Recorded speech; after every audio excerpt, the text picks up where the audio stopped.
ভাই আমরা ট্যুর দিতেছি, জনপ্রতি 3,000 করে দিয়ে। আরে যাইতাম, আমি একজন গেছে 1,500 টাকা পাই, আলার মধ্যে টাকা দিতেছে শেষ একটা। ও চা খাওয়া। আমরা চা খাওয়াইতাম, একজন 1,500 টাকা পাই, শেষ রে অন্য টাকা দিতেছে।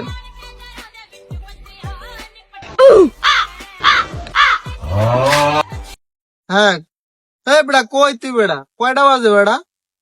হে বেড়া 5টা বাজে 1,500 মিনিট বাই আছে, আমি আইতাছি।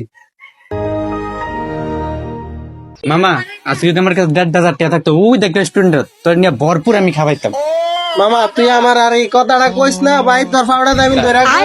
তোর 1,500 টাকা তো আমি তোর 2,000 টাকা দিম, তুই আমার আজকে বাইর যাইস গা, সন্ধ্যায় বাইর যাইস, আমার থেকে টাকা নিয়ে যাই। আরে বেটা 1,500 টাকা কবে দিছি, এতদিনে বেটা লাভ এসে 3,000 টাকা হয়ে গেছে গা। হ্যাঁ তোমার 1,500 টাকা 3,000 টাকা দেবো, কি দেবো তোমার?